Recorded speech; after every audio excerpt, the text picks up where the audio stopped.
জামাত যে তার জোট শরিকদের এইভাবে বাঁশ দিবি, সেটা কিন্তু আমি অনেক আগেই কছি। কারণ জামাতের সাথে যারা জোট করতেছে, এদের কান্নাকাটির শেষ হবে না। এনসিপি রে এমন দেওয়া দিছে, মুখ দিয়ে কথা বের হচ্ছে না। এগুলো আবার কিন্তু ছড়াচ্ছে না, সোশ্যাল মিডিয়ায় কিন্তু ছড়াচ্ছে না। কারণ সোশ্যাল মিডিয়া এখন পর্যন্ত জামাত শিবিরের দখলে। জামাত শিবিরের বট বাহিনী সেগুলা সঠিক বলে প্রচার করতেছে। তবে আজকে হামিজেল্লা কমো, আমার কলিজার ভাই বোনেরা যারা আছে তারা একবারে সরায় দিবে, সারা সোশ্যাল মিডিয়ায় ছড়াই দিবে। তারপরে সব ফাঁস হয়ে যাবি, জামাতের মুখোশটা খুলে যাবি। আবার কই, আমার ভিডিও ডিসক্রিপশন বক্সে আমার ফেসবুক পেজ দেওয়া আছে, যারা ইউটিউবে দেখেছেন সেখানে যা শেয়ার করে দেন। তো যাই হোক, এইদিকে জামাত তো তার শরিকদের বাঁশ দিচ্ছে, আবার অন্যদিকে বিএনপি কিছু অদ্ভুতপূর্ণ আচরণ করিচ্ছে। বিএনপির সে আচরণটাও আজকে দেখাই দিব। ঠিক আছে, একবার আপনিও অবাক হয়ে যাবেন, আবার সাধারণ জনগণ তো অবাক হয়ে গেছে। কিন্তু সেগুলো প্রচার হচ্ছে না, আজকে সব প্রচার করার ব্যবস্থা করবেন। ঠিক আছে, জামাত যে তার শরিকদেরকে এইভাবে বাঁশ দিবি, সেটা আগে কইছিনু, কিন্তু আমি ছোট মানুষ তো, সেটা কেউ বিশ্বাস করে নাই। ঠিক আছে, একটা মজার ঘটনা শোনেন। এই যে গ্রামের কিছু বাজার আছে না, সেই বাজারে কিছু দোকানদার আছে। তো দোকানদারকে যা যদি বলা হয় যে ভাই এটার দাম কত, ভাই আপনি যা দাম দিবেন তাই দেন, বুঝবেন সেটাতে ভেজাল আছে। ঠিক আছে, এই জামাত যখন জোট করছিল তখন একই পদ্ধতি অবলম্বন করছে। যাই যা আসন চাইছে তাকে সে আসনে দিয়ে বলছে আসো জোটে আসো, সমস্যা নাই, কারণ ঠিক সময় দিমু। আর জামাত সেই ঠিক সময় দিচ্ছে। ঠিক আছে, হ্যাঁ, যারা বুঝতে পারছেন তারা ভালো করে বুঝে লন। এখন জামাত এই জোট এইভাবে করার কারণ কি, মানে যে যে আসন চাইছে তাকে সে আসনে দিছে, এটার কারণ কি জানেন?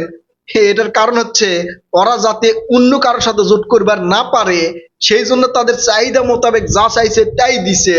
হ্যাঁ, তারা পারুক না পারুক তাই দিছে। আর এই কৌশল বুঝবার পারছে ইসলামী আন্দোলন বাংলাদেশ চরমোনাই। তাই জামাতের এই ফাঁদ থেকে ফটাস করে বের হয়ে চলে গেছে, নতুন জোট করবার গেছে। আর নতুন জোট করলে কি হবে সেটা তো বুঝতে পারছেন। আলহামদুলিল্লাহ মোটামুটি জোটের কাছাকাছি অবস্থান, তারা জোটটা হয়ে গেলে জামাতের যেটুকু স্বপ্ন ছিল দুই চারটা আসন পাওয়ার, সেটাও মনে হয় এবার আর পাবি না। যাই হোক, হ্যাঁ, আসি এনসিপি রে কি বাঁশ দিল। ইলিয়াস স্যারের চ্যানেল বাংলা এডিশনে প্রকাশ করছে যে এনসিপি যে সকল আসনে প্রার্থী দিছে সে সকল আসন থেকে জামাতের প্রার্থী সরে দাঁড়ানোর কথা সরে নাই। এখন মাত্র দুইটার কথা প্রকাশ হয়েছে, আরো সরে নাই। সেগুলো প্রকাশ হবে আস্তে আস্তে মনে হয়। প্রকাশ হওয়ার পরে জানবার পারবো। নরসিংদীর 2 আসন আর চট্টগ্রামের 8 আসন, এই দুইটা আসনে জামাতের প্রার্থী এখন পর্যন্ত আছে। আপনারা এই যে আমার একটা ভিডিওতে নাটক দেখছেন না, জামাতের নাটক, যে জামাতের যেগুলো কর্মী আছে সেই কর্মীরা জামাতের প্রার্থীকে মনোনয়ন প্রত্যাহার করবার দিচ্ছে না, তালা মারে রাখতেছে, কারো ঘর বন্দি করে রাখতেছে। এই নাটকটা কিন্তু জামাতের প্রার্থীরা করছে। আবার অনেকে অভিযোগ করছে সেটা জামাতের হাইকমান্ড থেকে হচ্ছে। আমারও কেন জানি বিশ্বাস হয় যে উপর থেকেই হচ্ছে, আর এটাই শরিকদেরকে বাঁশ দেওয়ার জন্য। কারণ জামাত চাই তার প্রার্থীরা বেশি জায়গা থেকে জিতে আসুক। যদি কোনোভাবে জিতবার পারে তাহলে শক্ত একটা বিরোধী দল করবার পারবি। আর সেখানে যদি জোটের অন্য মেম্বাররা থাকে তাহলে জামাত কিন্তু দুর্বল হয়ে যাবি। সেই জন্য জামাতের প্রার্থীরা তাদের মনোনয়ন প্রত্যাহার করে নাই এখন পর্যন্ত। এখন এনসিপি এটা বলবারও পারছে না, মুখও খুলবার পারছে না। আর এনসিপির এই যে প্রার্থী মিতু, সে কিন্তু প্রত্যাহার করছে। ওই যে ডক্টর ফয়জুল হক তারে সমর্থন দিয়ে প্রত্যাহার করছে। তার মানে এনসিপি কথা রাখছে, হ্যাঁ, জামাত কথা রাখে নাই। কথা না রাখলে কি যেন বলে, যাই হোক, যেটাই বলুক সমস্যা নাই। এখন আসি বিএনপির দিকে। বিএনপি যে আগের বিএনপি নেই সেটার কিছু প্রমাণ দেখেন। বিএনপি একসাথে 59 জনকে বহিষ্কার করছে দলীয় আইন শৃঙ্খলা, মানে দলীয় নিয়ম ভঙ্গ করার কারণে একসাথে করছে। বুঝতে পারছেন? এটা কিন্তু বিএনপির জন্য ক্ষতি, শুধু ক্ষতি না, বৃহৎ ক্ষতি। তারপরেও বিএনপি অন্তত দেশের ভালো চাই। এখন অনেকে কবেন যে বিএনপির এরা হচ্ছে ত্যাগী নেতা, 16-17 বছর ধরে মামলা খাইছে, তারা আওয়ামী লীগের অন্যায় অবিচারের শিকার হয়েছে। তো তারা শিকার হয়েছে কেন? দেশের ভালোর জন্য, জনগণের ভালোর জন্য, দলের ভালোর জন্য। এখন দল যদি তাদের ভালোর জন্য তাদের বহিষ্কার করে, মানবে না কে? তারেক রহমান ঠিক কাজ করছে।